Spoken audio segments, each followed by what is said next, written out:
Oh.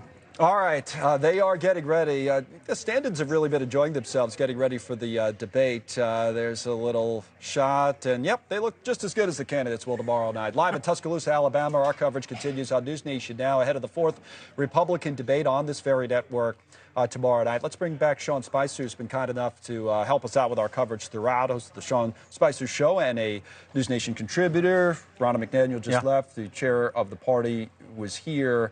We talked about a bunch of items. At the end, we were getting into something that is certainly hanging over this party. The fact that Donald Trump has not participated in this process at all, won't be at any of these debates, might very well be the nominee. And as I said to her, you know, not only that, but you'd be supporting as a party a nominee's been accused of a lot of things and may even be convicted of a crime or multiple crimes. So number one, as I've said, I'll defend the process. The job of the RNC is to put the playing field out there. If you want to get on the field or not, that's up to the candidates. That's not the job of the RNC. Their job is to make a level playing field for every candidate, and I think they've done an exceptional job doing that. You can't tell another team, going back to the sports metaphor that you and I talked about a while ago, how to play their game. That's their job, and every one of these candidates will come out with a different strategy. That's number one. Number two, the job of the RNC is to support the will of the grassroots voters. If they make a decision who the nominee is, the party's job is to support them. Without overstaying my welcome on my sports analogy, the NFL doesn't get to say, well, we don't like this team playing in the Super Bowl or that team. They say this is who has won, who's gotten there, and then they get to go play. The RNC's job is to support the will of the grassroots voters of this party. And if they choose Donald Trump, then they're behind him 100%. If they choose Nikki Haley or Ron DeSantis, then that's who they're behind. The job is not to tip the scale. And that's what Ronna was saying before, and she's right. Totally fair, 100% fair. Maybe I can ask you to take off your RNC experience hat and your political analyst hat and look at this as a Republican voter. And is that an issue, and how much of an issue is it for Republican voters? I mean, everybody knows. So there's two things that, you work for the guy. I work for the guy, and I worked for the RNC for 6 years, Understood. Right? But I'll say this, two things. One, it doesn't matter if you don't win, okay? There is no second place in politics, right? So can Donald Trump win? Yes. Nationally, which doesn't matter, he's ahead in the polls. But more importantly, in those battleground polls, he is ahead. That's number one. Number two, as a voter, what do I care about? Policy. I want conservative policies put in place. When you look at Donald Trump's record, both in terms of foreign policy and domestic policy, he implemented conservative policies that we've talked about for decades.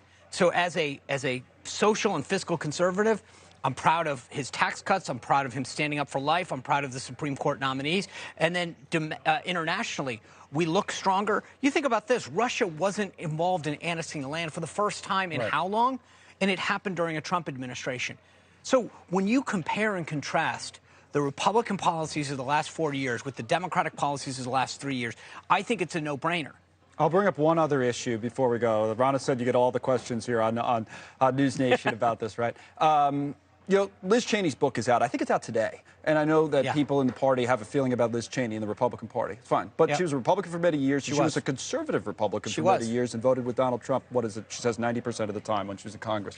She says, essentially, I was watching her interview over the weekend, something to the effect of you cannot support the Constitution and support Donald Trump. You have to choose. I know. I've heard her talking. And you say, is there something, is there a point there to be made or no?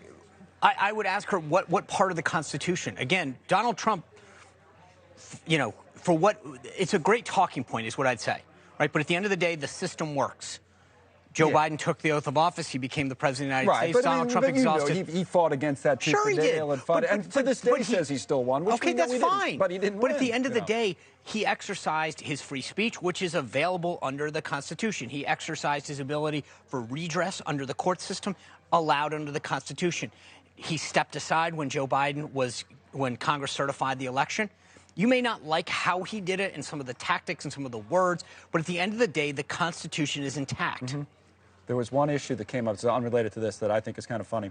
Ronna McDaniel was on, and we made a big deal that it was her first appearance on News Nation. I said, Ronna, thanks for joining us. Your first appearance on News Nation. This is great. I'm on the network.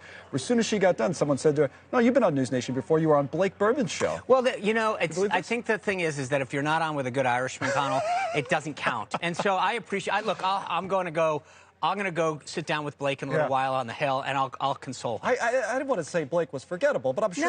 No, he's not. But you know what? He's a great moderator. Yes. And he just allows the guests to talk. Exactly. I mean, maybe that's what we can say. Not when he was a guest on our program last hour, but, I just got a laugh out of that. Thank you, Sean. This was great on everything. We covered all the topics, taken all the questions, as we said. We're going to. Thanks so much for watching. Just go to joinnn.com to find News Nation on your television provider. And don't forget to click the red subscribe button below to get more of News Nation's fact-driven, unbiased coverage.